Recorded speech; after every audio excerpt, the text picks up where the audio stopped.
Hi, you're listening to The Sociology Show, a podcast about absolutely anything to do with the wonderful world of sociology. Whether you're a teacher, a lecturer, a student, or just taking a passing interest, this podcast will look at a range of issues from social class, ethnicity, gender, sexuality, religion, crime, education, and anything else that sociology has to offer.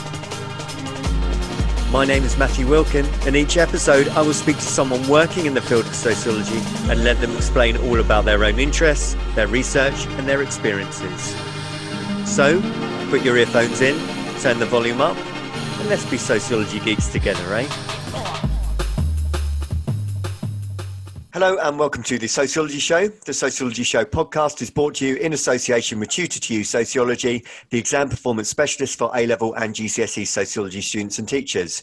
And so you can visit their website, which is tutor2u.net/sociology. And once you're on there, you can pick up revision guides, flashcards for revision videos, and everything else that you need for your A-level or GCSE sociology studies. And so onto this episode, and I'm delighted to welcome my guest, Dr Gemma Ahearne. Gemma, thank you very much for joining me. Hi Matthew, thank you very much for having me on. Thanks Gemma. Whereabouts you coming in from? Liverpool area, is that right? Yeah, I'm based in the School of Law and Social Justice at the University of Liverpool, and I teach in Criminology and Sociology. Fantastic. Tell us a little bit more about yourself as well then, Gemma. Tell us a little bit more about what you do. Okay, so for the last almost 20 years, I've been involved in and around the sex industry. And for the last almost 9 years, I've been lecturing in higher education. My PhD, which I did at Leeds Beckett University, which I got a scholarship there for, was based off the back of the Corston report. And it was looking at the experiences of women in prison who self-identify as sex workers, and looking at the various barriers that they have to overcome. Thank you, Gemma. For clarification, I always say this to students about operationalising a term. What constitutes or counts as sex work? So sex work is quite an umbrella term, and on my specialist module, Crime, Justice and the Sex Industry, we start in the first week by interrogating what we mean by the term, because it changes every year. When I started teaching 8.5 years ago, what we meant then by sex work has definitely changed now, because there's so many different, digital economies of sex work now, for instance. So I would explain sex work as being about the transaction of a sexual service, whether that is full contact sex work, i.e. prostitution, whether that's escorting, stripping, pornography, online sex work, BDSM, commercial services, and so on. That kind of umbrella term. And does your research, do you look just at women in the sex work industry, or do you also look at men? How do you focus your sample? So my research does focus on women, but some of the research that I've been involved with, so for example, last summer, I was commissioned to do a needs assessment for a Scottish sex work charity, Umbrella Lane. In that sample, we also covered non-binary peoples and some male sex workers, but my research focuses on women, yeah. Thanks, Gemma. And I'm always interested how people arrived in the field that they did. What sort of got you interested in looking at that particular area? Was there a significant event or moment that caused your interest? So definitely most if not all of the things I research and teach, I've got lived experience of, and I really value that lived knowledge, and that in a journal article that I had out just 2 weeks ago, I talk about the value of lived experience and the value of feminist standpoint theory. So, and the messiness of research and those epistemology. So for me, I started as a lap dancer in the sex industry when I was 18, and I went to university at 18 and I dropped out for a number of reasons, and I was in the industry for 5 years. So for me, that was the starting point for my interest. And for me, that is very much where my teaching and where my research is anchored. And yeah, that's what's given me such an interest in the field. Thank you. Thank you for sharing that as well, Gemma. Do you want to tell us a little bit about how you actually do your research? What kind of methods and so on before we start to look at your findings? Yeah, so for my PhD, I used reading aloud and creative writing, because I don't like to assume, like, I'm dyslexic and I only got diagnosed in October. I never like to assume that people can read or write or are confident with reading and writing, because my own dad couldn't read or write very well at all. So I like to use creative methods, and that was before I knew I was dyslexic. Now that makes sense to me. Now I've got that diagnosis that I am a creative and visual thinker. So for my PhD findings or for my methodology, I used focus groups. We used 3 very broad research questions, because I had to have some questions to get through the Ministry of Justice Ethics Board and University Ethics Board. I couldn't just go in with no questions. And I used, focus groups that we used poetry out loud, and we used that to explore people's own identities and life histories and get them to explain their own experiences, their own feelings through the use of poetry and prose. And some of the participants actually wrote their own poetry as well. How do you go about approaching people, Gemma? Because obviously it's a sensitive topic. It's perhaps a topic that's a little bit taboo, or being British, we could be quite prudish about it. So how do you actually get in touch with your sample? Do you kind of use volunteer or snowball samples? So normally for my research, I use snowball sampling, in terms of my PhD, with it being that I did the research, it was a little bit different, because obviously the gatekeeping access issues are a lot stricter. They're a lot more stringent, understandably. So for that, I actually met a gatekeeper. On my first day of my PhD, I attended a conference, because I'm always sort of ahead of myself. So I attended a conference at HMP Aston Grange, which is an open women's prison, and it was on supporting sex workers in custody and post-release. I met some people there, and I met a key person who acted as my gatekeeper, who was a custodial manager in the prison that I did my research in, which I'm allowed to say, which is HMP Newhall. And he put the word out for me. He put the word out with women who might want to be involved. He also put the word out for me with the Pathway 9 lead. So in the Corsten report 2007, where Baroness Corsten undertook a systematic review of the female prison estate, she recommended these 2 new pathways, and Pathway 8 was for women who've been the victim of domestic violence, and Pathway 9 was for women involved in sex work. So there is a Pathway 9 lead in each prison. So he gave my details, he gave, my participant information sheet and so on, my consent forms, to the Pathway 9 lead, who again was more into, because it is a very hidden demographic in prison. It's really hidden. Often people don't want to disclose they're involved in the sex industry because they fear further criminalisation, or they fear being judged. They just fear recriminalising themselves, essentially. So that's how it happened. And after I got my first focus group that ran weekly for 10 weeks, 2 hours a week, those women had told their friends about me and said, go and Gemma's doing this research and we've enjoyed it. And so then I had another group, and that was a pure snowball sample that came from that first group of participants that I then did the same with, 2-hour focus group once a week for 10 weeks, which is a good way of doing it, because you have to build up trust. And you have to build up a rapport. You can't just walk in and do an interview on such sensitive, potentially traumatizing topics and walk away with rich data. And I also think for anyone who's thinking of entering this field, they have really got to think about the ethics of it. Just because you get through your university ethics committee or anything else, Ministry of Justice, you've really got to think about the potential impact on your participants. So for me, that is about building up a relationship, building up trust, building up a rapport. And I just think that makes it better for the participants. Absolutely. But and was there any sort of reluctance to start with? Did it take a while before people opened up and shared their experiences?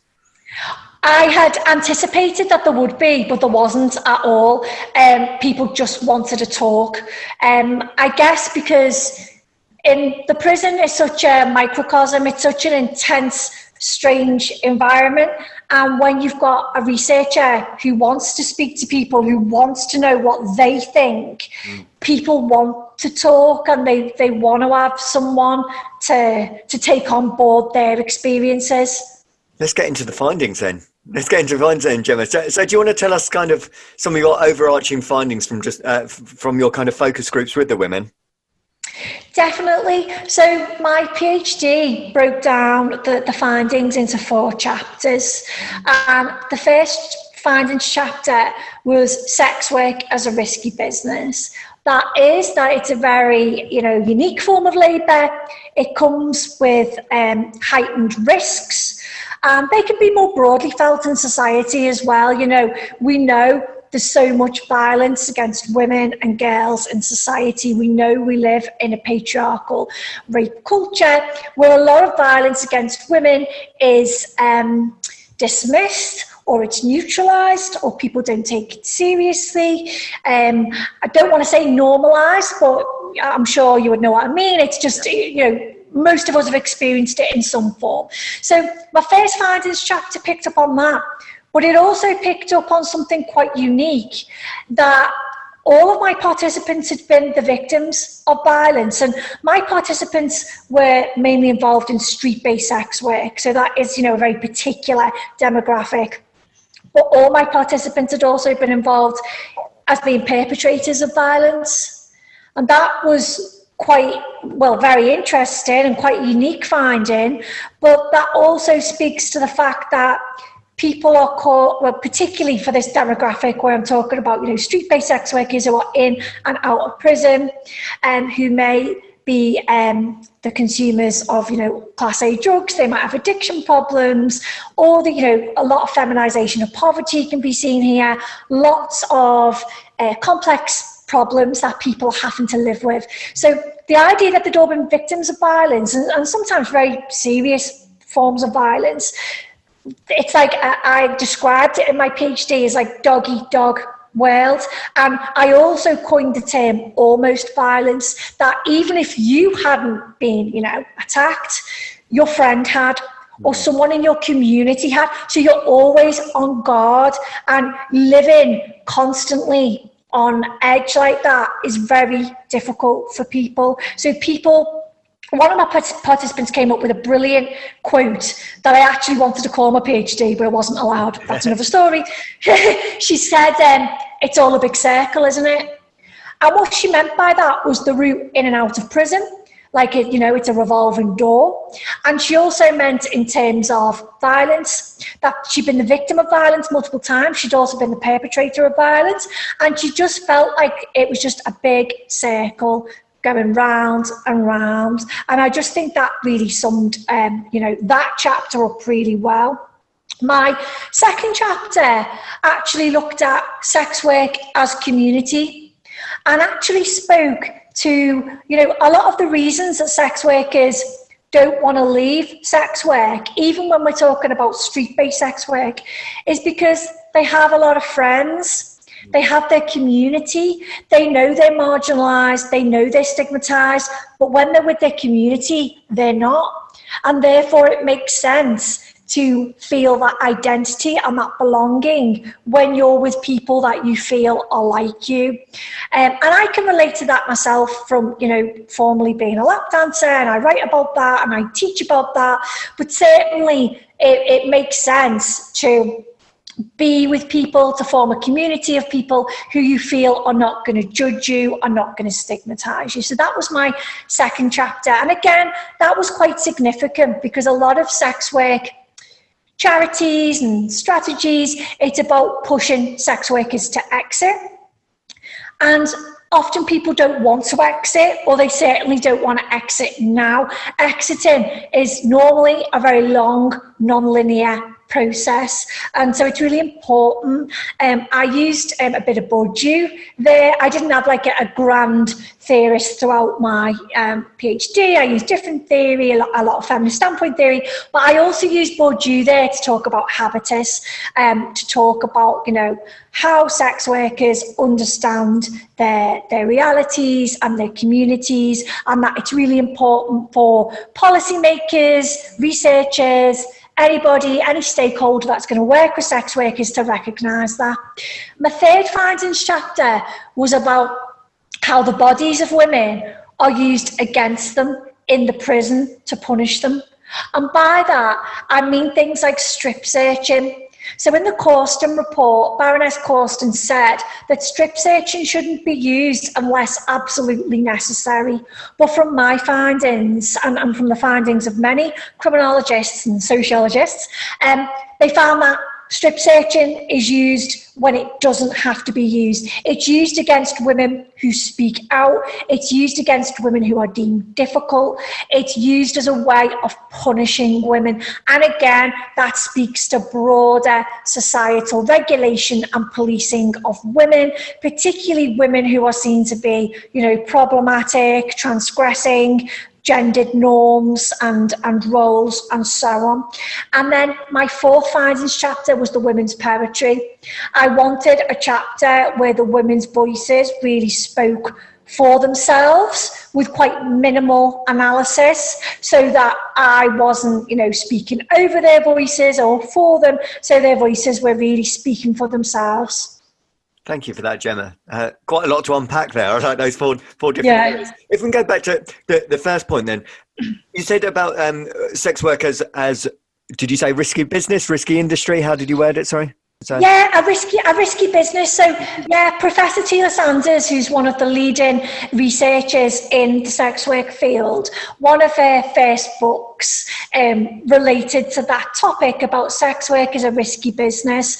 That kind of gave me the influence, the inspiration for giving my chapter that title, but very much that was one of the strongest themes that came out of my research. Because what I was intrigued by that, I'm assuming that people understood that it was a risky business before they went into it. They were well aware of that, I'm assuming.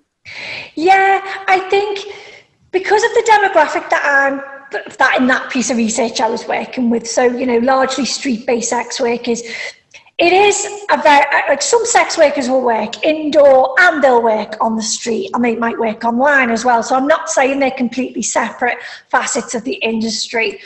But generally speaking, outdoor sex work is very risky. It often, you know, I've got to be careful what I say, because, you know, a lot of people that I'm friends with and followers are street-based sex workers, and I don't want to say anything that's stigmatising, but a lot of that demographic are using heroin and crack or have alcohol addiction, and they're doing it out of, you know, deprivation and need. So they are choosing to do it, and I think we have to be very careful there, that because otherwise it gets framed that, you know, sex workers have no autonomy and sex work is rape and it's buying consent and sex workers can't consent and so on. And people make decisions out of the range of options available to them, and some of us have more options available to us than others. So I want to make that very clear. But I think our current laws in this country often are why people do work on street, because in our country, it's a very grey area, sex work law. It's a system of partial or semi-criminalisation, where some acts are legal and some acts are illegal. And that means that for a sex worker to work indoors, for two or more workers working together from indoors, that constitutes a brothel, and that's illegal. One of that party could be charged with brothel keeping offences. So our current law, and the reason why so many of us advocate and campaign for decriminalisation, is so that sex workers can work together indoors if they wish, and that is obviously safer than working by themselves and working on street. I wanted to pick up on something there. Sorry, I'm going slightly off topic where I wanted to, but I was really interested in what you just said there. What you just said about campaign and decriminalisation. I listened to an interview with the journalist Julie Bindel, and she was saying about the kind of factional division within the feminist world about what we should do with the sex work industry. Because on one side, you've got people saying we need to campaign, we need to decriminalise it. And Julie was saying, surely we should try and eradicate it altogether. And that's quite an interesting debate within the feminist world itself, isn't it, as to whether you are pro or anti-sex work as a whole? Absolutely, and this is something we unpack in my third year module that I mentioned earlier. Something that I'd say is just because, what I say to my students, for example, is they might be, culturally or ideologically or, for religious reasons, they might be opposed to the sex industry. However, decriminalisation is, proven, and people like Amnesty International, World Health Organization, all the leading sex work researchers, decriminalisation is the safest option for sex workers. It doesn't mean it's risk-free. It also doesn't mean we're promoting prostitution, because many people who advocate or support decriminalisation would like a world without sex work. In fact, they'd like a world without, anyone being forced or to do any labour at all. I mean, exploitation exists in all industries. Something that I often speak about, and some people like it, some people don't, but tough, is that the industry I've been most exploited in is academia. Now I'm not being exploited. I've got a 3-year contract at a university, and that's great. But when I was a sessional lecturer, by the time I'd, turned up, travelled in and done my class and done my admin and marked, I was earning way less than minimum wage. I was earning I'd worked it out once, and it was less than £3 an hour when I was a sessional lecturer. So the industry I've been exploited in most is academia. And the industry I was exploited least in was the sex industry. And people don't like that, but we need to speak about labour frameworks and labour rights and exploitation more broadly, because people often, set aside the sex industry as being this unique site of exploitation, rather than thinking, what about all the other industries that are gendered? And what about all the other industries that exploit people or could potentially exploit people? So I think that decriminalisation, often people conflate legalisation and decriminalisation for a start, and they're different regulatory legal frameworks. But decriminalisation is just wanting harm reduction, and it's wanting people to have the most support, the least stigma. And that then means if people want to leave the industry, there's more support there to do so. But we know when things are criminalised, whether that's partially criminalised or whether that's, full criminal, we know that makes it more dangerous and it drives sex workers underground. We can see that at the moment with the various campaigns to try and close down sexual entertainment venues, so lap dancing clubs. If those campaigns are successful, it won't stop lap dancing. It will just stop lap dancing in lap dancing clubs where there's security, where there's cameras, where they're licensed. There will be private parties, there will be hotel rooms, there will be back rooms in pubs or whatever, where the women have no protection and are a lot more vulnerable. The Sociology Show podcast relies on the kind contributions of sponsorship and donations. If you enjoy the show, then you can help with the hosting costs by donating as little as £5 on the GoFundMe page. Simply visit uk.gofundme.com and search for the Sociology Show. If you can donate, then you will be sent a Sociology Show pen as a small thank you for your continued support of the show. Thinking specifically about prostitution then, do we have to, as a society, accept that it is there and it's never going to go away? I mean, is it a bit too naive to say it can be eradicated altogether? Do we just have to accept it as a part of life? I think it is a very utopian position for people to talk about the eradication of prostitution, so full contact sex work. And I think that if people, don't want it to be in society, then they really need to listen to current workers about what they want. And, that is the need for well-paid, flexible work, particularly for people with care responsibilities or who are studying or whatever. But I also think it speaks a lot more broadly to the regulation of women's bodies and women's sexuality, that a lot of people are so uncomfortable with it. But I also think it's fine if people are uncomfortable with it. As I say, everyone's view should be respected. And people coming from different cultural standpoints, religious standpoints, as I said, might have a different opinion. And that's fine. But it's about what is best for those working in the industry. And no matter what people say, the evidence is out there, and decriminalisation is the best system for that. Because I also wondered as well, Gemma, was if there's a disconnect between what the media often present, particularly to do with prostitution, and the reality. And I was just considering, for example, we often see it from the outside as quite negative or suppressive, or females forced into it, or to aid a habit, for example. Are there people working in the industry that chose it, are happy with it, enjoy it, take a more positive stance? Absolutely. And I also think it is really nuanced. So there are many people who've made that decision, are perfectly happy with it, are making good money, it fits in around their life. There are other people who have made that decision. They don't particularly like the job, but they like the money, they like the flexibility, and they still want the right to do it. So I think often things are positioned as really false binaries, the media in particular, this idea of, the belle de jour, the glamour of it. And then, in opposition to that, someone on the street who, has an addiction and has particular vulnerabilities, where there's a lot of space in the middle, particularly now. Now we know through the pandemic, a lot of sex workers have been displaced online, and a lot of people are on different platforms such as OnlyFans and its various counterparts. There are a lot of people who are dual working, so they might have a job doing whatever, a teacher, a lecturer, whatever they're doing, and they also sex work, and they might sex work sometimes. But I do think it's interesting that it's one of the last taboos. So I listened with great interest to your podcast you did with one of my former lecturers, Dr Jenny Van Hoof, and her research is amazing, and she was talking about, all the different forms of relationships and how people in our secular society, in our largely secular society, people have moved on often from marriage, but they're still seeking relationships, but there's many different forms of relationships, and why is one form the default position, and so on.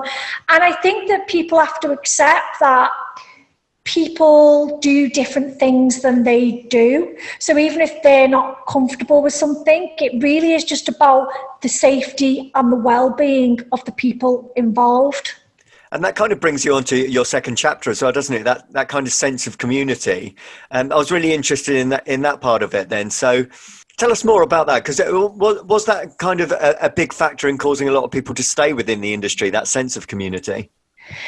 Absolutely, and a big part of that is the stigma attached to you when you've worked in the sex industry in any of its facets. So I know that myself. I've written a journal article about that came out in 2015 about being between the sex industry and academia, and how I am judged for that, particularly for speaking out openly about it. People don't like it. So in that chapter, my participants spoke very strongly about, liking the people that they work with and around, having lots of friends. A lot of my participants spoke about the fact that they've got other qualifications. One of my participants spoke about the fact, she left for a while. She's a hairdresser by trade. She could have done that, independently or working in a salon, but she didn't like it. She didn't like the 9-to-5 life. And in fact, she gave the quote, "Who's to say that working all year,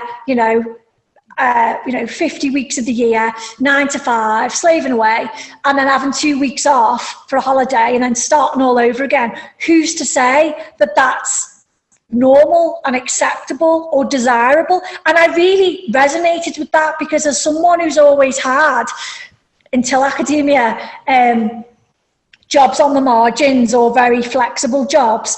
That's one of the things I like about academia. It is really, really flexible for me around my health, around my life, around my other commitments. I couldn't work a 9 to 5. I can't think of anything worse than working a 9 to 5. I just couldn't do it. I tried to do it once for like a week and it was just hell. So for a lot of people, you know, a lot of my participants spoke about working when they need to, working for a few weeks, saving up the money, getting what they need to pay their bills, have some extra, and then not working again for a few weeks. And I think we need to think about labour more broadly and why we think working a certain way or a certain pattern is desirable, because for many people it isn't. And I also wonder as well, for many people, if they are in the sex industry work and they are making good money out of it, it's then very difficult to leave again. Absolutely. It's hard. I make more money between the ages of 18 and 23 than I do now as an academic. That's hard. That's hard when you work really long hours and you work really hard. And it's not to say sex workers don't work hard, of course not, but it's the quick money. Yes. So as well, even if people aren't making loads of money, it's the fact it's quick and it's instant money. That is hard to get out of when you're then waiting for your monthly wages to hit your bank account and the budgeting of it, you know, and if your car needs a repair or your boiler breaks or your fridge or, you know, your kids need something or whatever. That is hard when you're used to having instant money. But yeah, you touched on the point there as well. Of course, if people are making good money in the sex industry, why would they want to leave to do something that society thinks is more respectable, that they're going to get paid perhaps minimum wage for? Yeah, totally understandable. And Gemma, I'm really interested. I mentioned earlier about this kind of faction or division in the argument to do with sex work. What kind of opposition or criticisms have you faced after producing your own findings? I have, not just after my findings, but, you know, on Twitter or when I speak out about various things, I've been called, we all get called kind of like a pimp, pro-pimp lobby, that I promote prostitution, that I promote rape, that I don't care about rape, that I don't care about victims of child sex abuse, just all that kind of really offensive attacks that don't account for my experiences, don't account for, you know, things I've been through in my life, and are just there to be very divisive and try and discredit and try and diminish. And I think that's a real shame, because I'm sure everybody, you know, no matter what their findings are or their ideological position, I'm quite sure that everybody does want the right outcome. I'm sure everyone's there for a good reason. I like to give everyone the benefit of the doubt. And I just think it's a shame that people can't work together more and that things have to be so polarised. I think that's a great shame. Twitter can be quite a place at times, can't it? I mean, definitely. I've just had this today. I mean, I've been receiving messages, some nice, some not so nice, about a guest that I chose to have on. And, you know, I didn't necessarily agree with them. I just invited the person on to talk about their findings, and the abuse, the criticism, the messages that you can get. I mean, it's really quite scary sometimes. I'm sure you'll get it from your end as well. Yeah, absolutely. And I just had a journal article out like 2 weeks ago in Methodological Innovations, and it's called Criminologist or Criminal, Liminal Spaces as the Site for Autobiography. And it's about my lived experiences with organised crime. And yeah, I say in that about we need to disrupt dominant ways of knowing, and we need to have transformative sites of messy meaning making. And I think we can only have those sites of really messy knowledge by conversing with people we might not agree with, we might not even like, but it's about bringing more people to the table and really hashing out ideas in a respectful way. And I think that's how the discipline grows and evolves, and that's how we can help more people. I wholeheartedly agree, Gemma. I worry about this idea of an echo chamber where you only listen to people you agree with, and I think we need to challenge ourselves. You know, I've interviewed lots of people I don't necessarily agree with, but you can always learn from listening to people, certainly. Yeah, absolutely. And Gemma, I just wondered as well, have you seen in your time studying the sex industry, have you seen any shift in attitudes?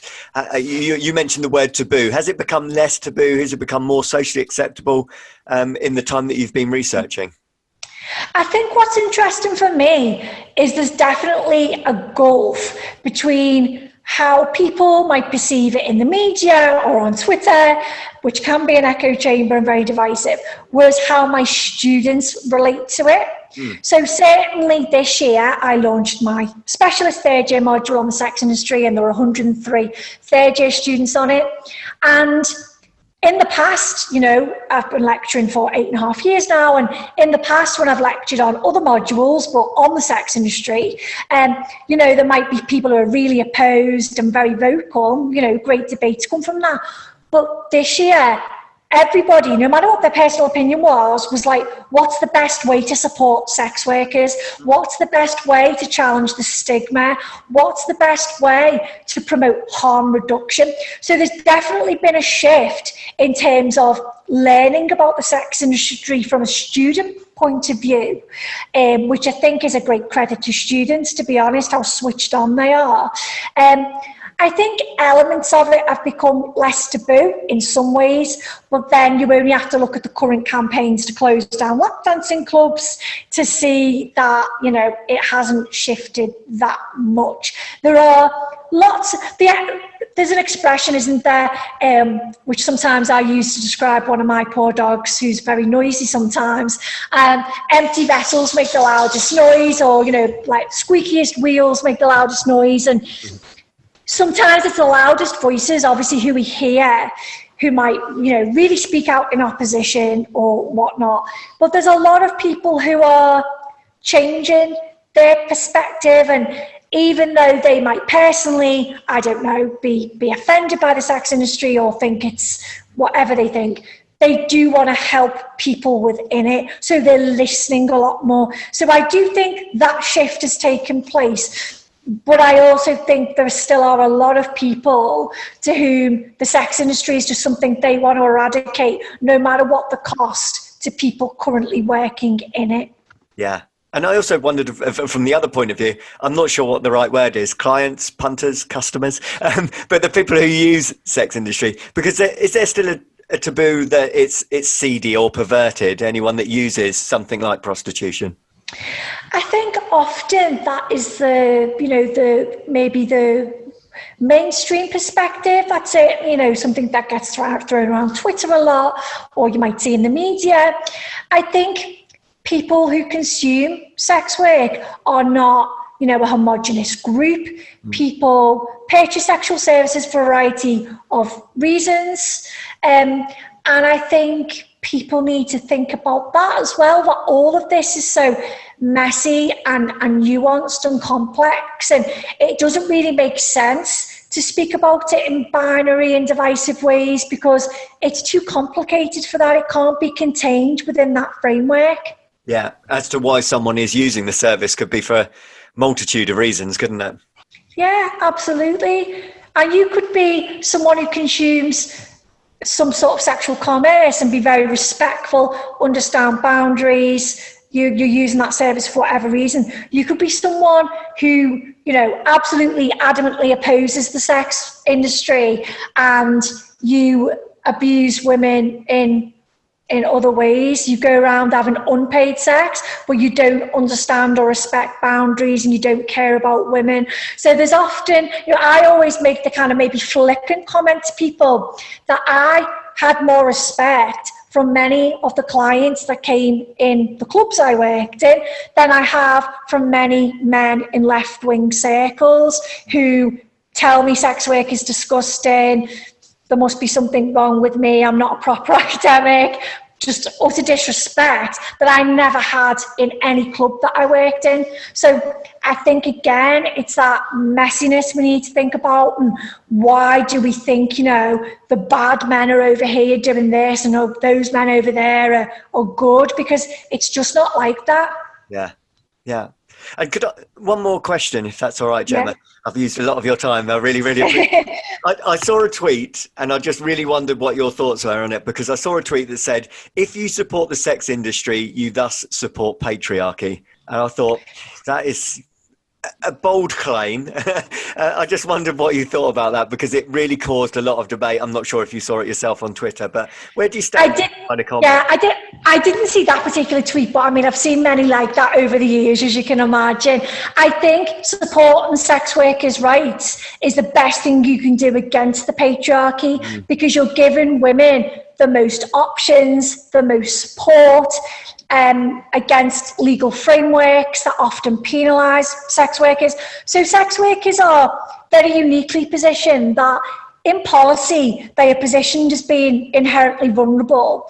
Yet when they enter the criminal justice system, that vulnerability is erased. And I use Dr Kate Brown from the University of York, her vulnerability framework there. But yeah, sex workers are positioned as being vulnerable, simultaneously having that vulnerability removed. So I think supporting sex workers and supporting all women and their autonomy, whether you agree with what they're doing or not, is the best way forward against the patriarchy.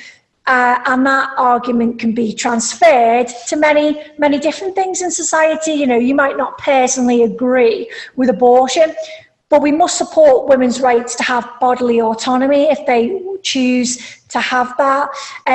The same for, we might be, I'm not, but some people might be quite secular, they might not be of faith, but they must support women to be able to wear as much or as little as they like, because patriarchy punishes women whatever we do. Whatever we do is seen to be the wrong thing.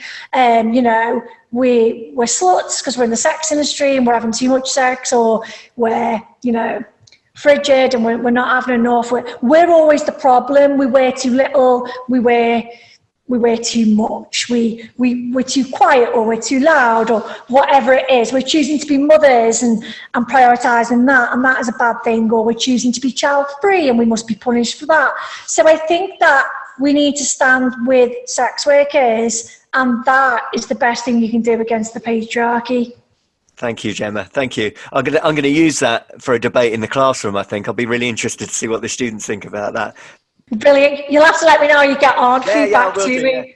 Yeah, I'm not just saying it because I'm interviewing you, but I do think there'd be more support on your side of the argument. I just think there would.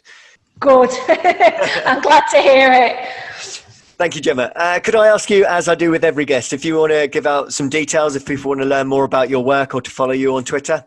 Yeah, sure. So on Twitter, I am Princess Jack, and I've also got a popular criminology and sociology blog called www.plasticdollheads.wordpress.com, and I work at the University of Liverpool, so people can search for my staff profile and they can email me through that staff portal. Thank you. Thank you so much for your time today, Gemma. Really, really appreciate it. Oh, thank you so much for having me on. Thank you. The Sociology Show podcast relies on the kind contributions of sponsorship and donations. If you enjoy the show, then you can help with the hosting costs by donating as little as £5 on the GoFundMe page. Simply visit uk.gofundme.com and search for the Sociology Show. If you can donate, then you will be sent a Sociology Show pen as a small thank you for your continued support of the show. Thank you for taking the time to listen to the podcast. If you would like to contact the show or be interviewed, then please email the sociologyshowpodcast@gmail.com.